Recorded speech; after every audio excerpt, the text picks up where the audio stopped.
Chapter 10. The Bullens Boys. There was something weird about being deaf. It wasn't natural. That girl had a lot of nerve. Chet kind of suspected she wasn't really deaf anyway, though he wondered if she was just faking so she could spy on everyone. If she was deaf, how come she could talk? Even if it sounded like her mouth was full of marbles, she was probably faking that too. Plus, she knew how to read lips, and that was just plain creepy. She probably read all of their lips and kept a diary of their secrets. She probably knew everything, like who stole from the vending machine or carved curse words into the desks, and that made Chet's skin crawl considering he was the one who did both of those things. Chet looked up at his father. His dad had his after-work look, as his mom called it. No tie, dress shirt unbuttoned at the collar, black slacks. Chet wasn't 100% sure what his dad did at work, but whatever it was, Chet wanted to do it too. Something about corporate sales, whatever that was, something that made Mr. Bullens an important person who sometimes had to travel to faraway places like Europe and Seattle. Mr. Bullens liked to say that a smart man had an answer for every question. That's how you get respect. You know more than anyone else, and you teach people who aren't as smart as you. Respect came in two flavors, Mr. Bullens said, fear or admiration, sometimes both. Otherwise, you're just a weakling at the bottom of the food chain, ready to get crushed under someone else's boot. That's why Chet liked asking his dad questions. He always got an answer, learned something new.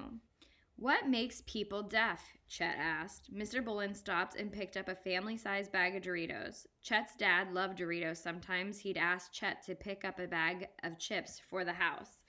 Any kind he wanted, and Chet always got Doritos, even though he secretly preferred Cheetos. Don't know. Lots of things, I guess, Mr. Bullens said, tossing the Doritos in the cart. Some people are just born defective.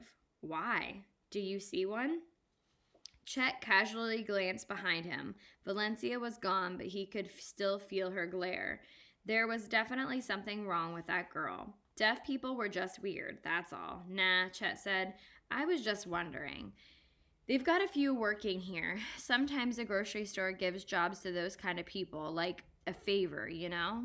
Disabled people don't have it all going on upstairs, Mr. Bullens tapped his forehead, but they can figure out how to bag groceries, Chet nodded. I heard you outside banging the basketball in the driveway last night, Mr. Bullens said. They walked past the crackers and cookies. Mr. Bullens' eyed everything without really looking at it. Still practicing, huh? Chet felt his neck get warm. He hoped it wouldn't turn red.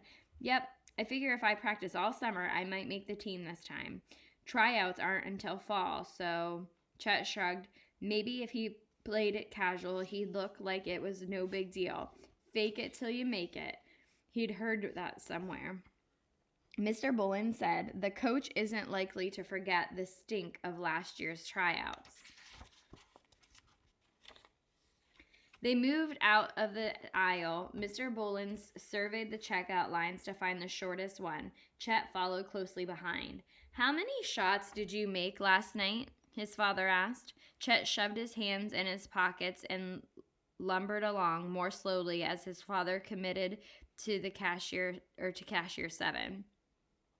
A bunch, he said, clearing his throat. I lost count.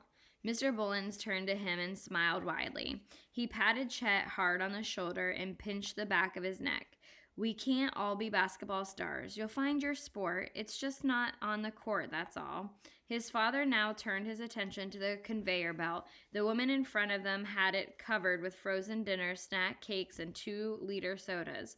The woman was large. Her house dress made her look even larger. Mr. Bullens leaned toward his son and said, underneath his breath, she ought to buy more vegetables, eh? He laughed.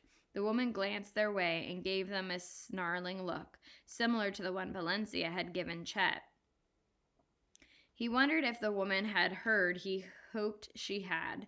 Sometimes the only way to teach people was to embarrass them, wake them up, make them see the error of their ways. That's what Mr. Bullens always said. It worked, too. People usually straightened up when Mr. Bullens was around.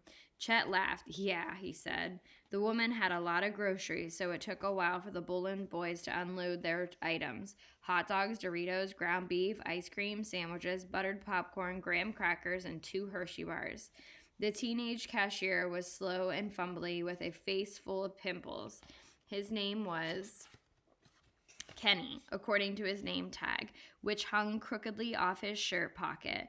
Underneath it said, trainee. By the time we get out of here, my son'll be graduating from high school, said Mr. Bullens. He laughed to show he was only joking.